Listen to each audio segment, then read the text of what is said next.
Para sa akin ang peace and order. Alam mo, naghahasik sila ng lagim dito. Compromise na po ang peace and order.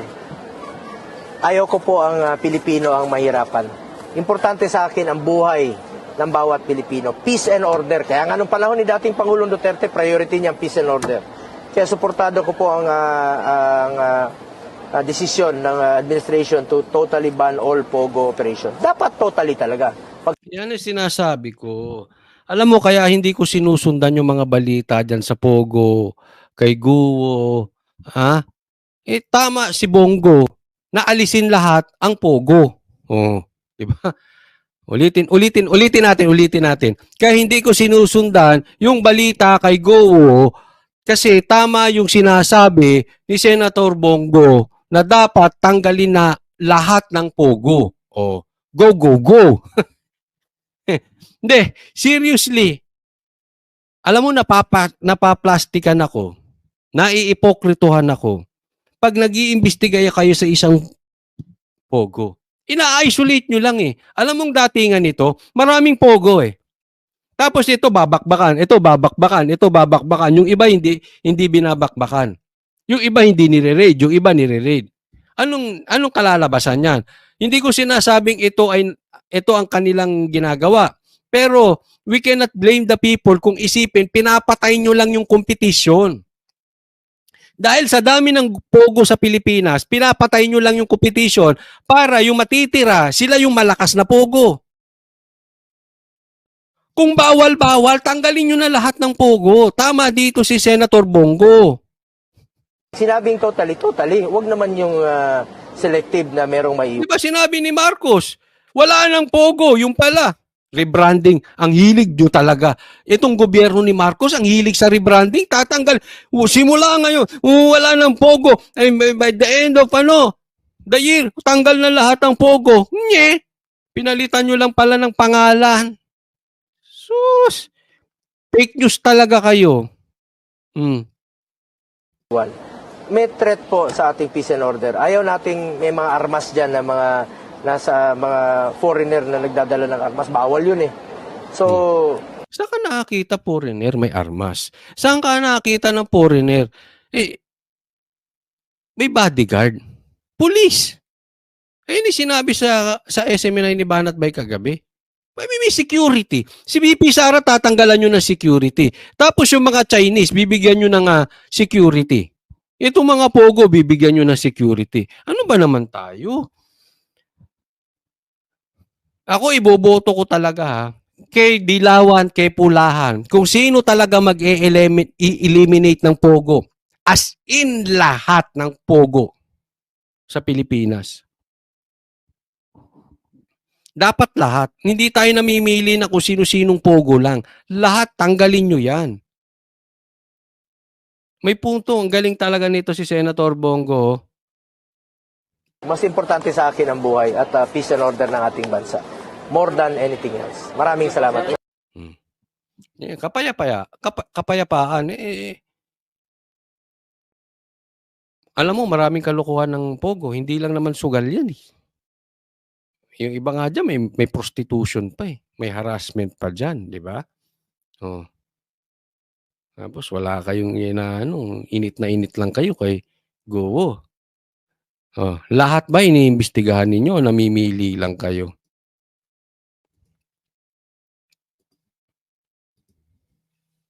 Titigil sa pag-follow up at pagsulong ng Department of Disaster Resilience. Alam nyo, ang hirap pong mabahaan, masunugan, putok ng bulkan. Totoo yan, Senator Bato. Senator Bongo. Kasi, dapat tutukan na ito. Ito yung sinasabi ni Senator Bongo, tutukan na itong mga call of nature, yung mga disaster. Yung katulad na lang ng baha. Ang laki ng problema natin sa baha. Ang laki na ng ginagastos natin sa baha. Ipinagyabang pa yan ni President Bonget nyo sa SONA. 5,000 plus flood projects and yet baha pa rin. Di ba? hindi na tayo nakausad dyan. Sasabihin nila, dati naman binabaha tayo. Bakit ngayon sinisisi nyo si President namin? Pinagyabang niya eh. Saang banda? Ha? Gusto naming malaman, saang banda yung 5,000 proyekto patungkol sa baha?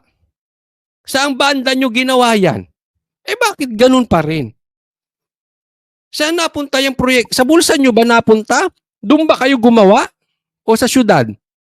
Tanong lang po. Kasi definitely, that is a fake news. Pinatunayan po ng langit yan. Hindi po ako nagsabi. Pinatunayan yan ng kalikasan.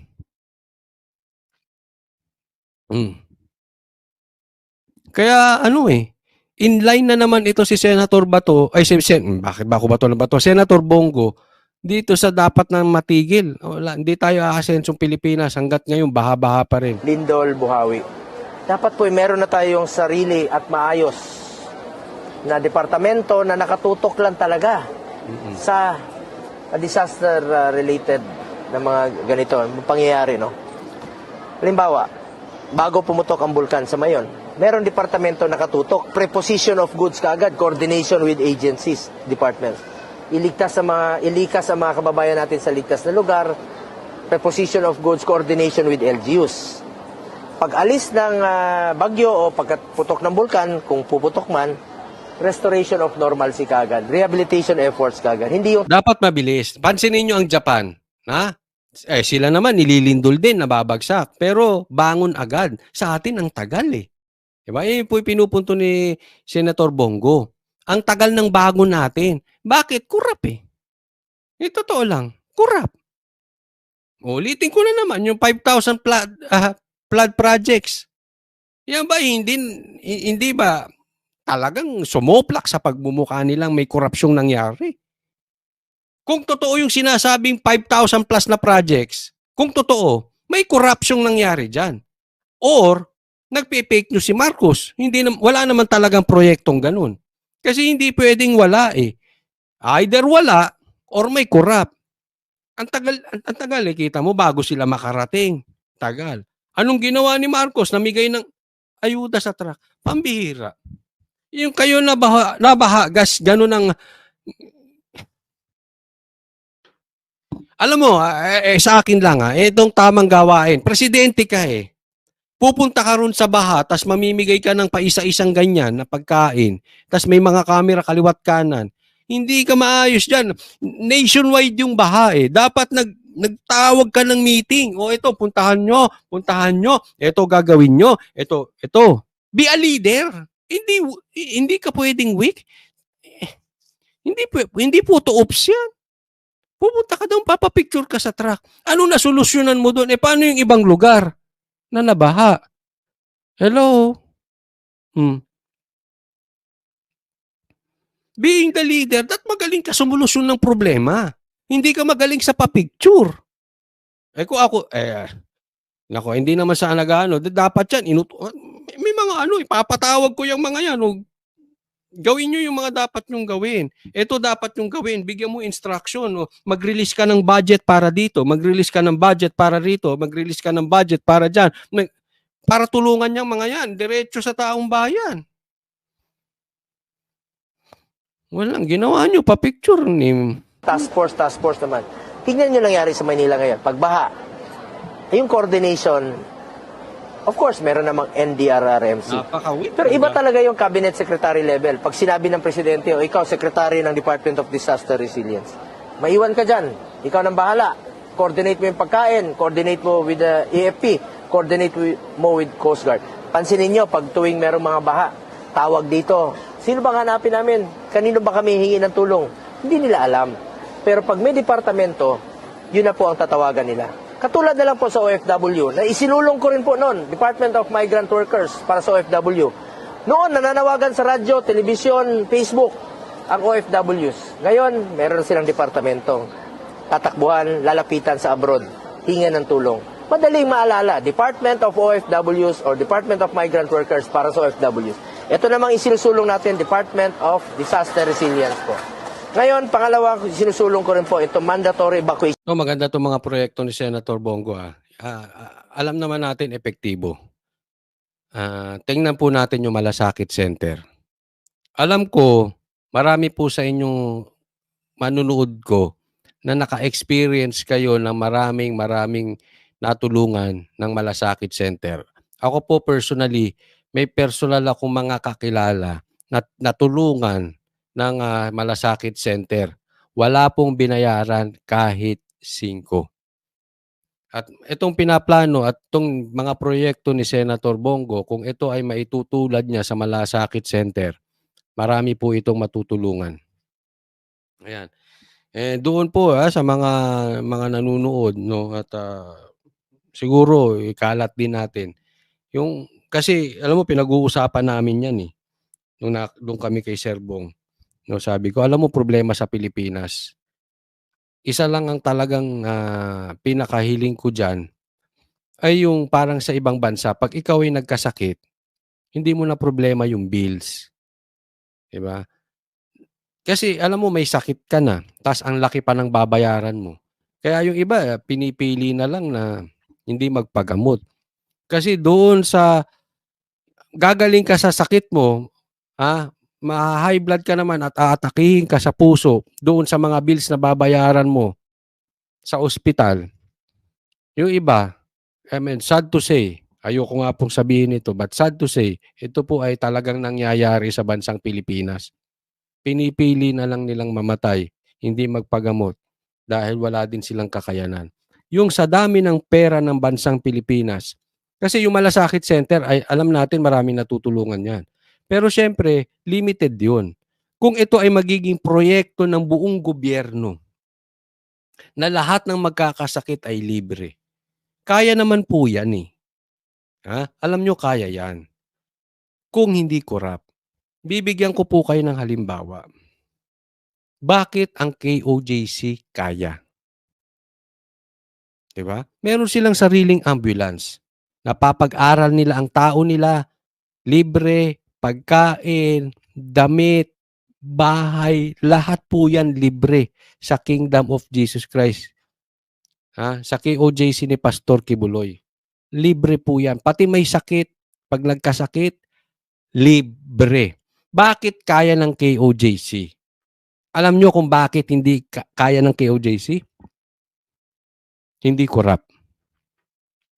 Kung ang KOJC kayang ipagamot ang kanilang miyembro, libo-libo or milyong miyembro nila ng libre, di ibig sabihin kaya din ng bansang Pilipinas kasi mas maraming pera ang bansang Pilipinas. O, di ba? Bakit? Korap kasi. Kaya hindi natin kaya. Yun lang yun. Simple. Korupsyon. Ang KOJC kasi hindi korap Kaya yung kanilang mga workers, alam mo, ang tingin ko sa KOJC, para silang isang maliit na bansa na supported lahat ng workers nila. Simula pag-aaral ng anak nila hanggang sa isusuot nilang damit, sagot. Ganun. Bakit kaya? Kaya nga sabi namin, kung bukas lang ang pag-iisip at mata ng gobyerno, instead na kinakalaban si Pastor Kibuloy, ang dami nilang matututunan sa sistema na ginawa ni Pastor Kibuloy sa KOJC. Ang dami sana Wala Sinisikil nyo pa, di ba? Kaya yung mga sinasabi, binabanatan pa sila Pastor Kibuloy, hindi nyo alam yung sinisira nyo. Ang daming natutulungan. Minsan nga nakakainggit Ito'y totoo Minsan binabati ko sila Kyle, sila Jade. Uy, ang gaganda ng suot nyo, ang gaganda ng Amerikana nyo. Sabihin nila, thank you Pastor, bigay lang ni Pastor. Isipin mo, pati yung suot nilang Amerikana, bigay. Di ba? Lahat yun sagot. Saan ka pa? Center. Maayos, malinis na evacuation center sa mga probinsya at munisipyo. Katulad kanina, pinuntahan namin ni Mayora, meron kayong bagong evacuation center dito, tinayo ng panahon ni dating Pangulong Duterte. Dapat meron tayong maayos na evacuation center. Bago pa dumating yung bagyo, naka-preposition kaagad yung mga pagkain doon. Komportable, hindi sila magkasakit dahil may mga gamot na po naka-preposition sa evacuation center. Ito yung pangalawang bill na isinusulong ko, Mandatory Evacuation Center or Ligtas Pinoy Centers Act. O yan.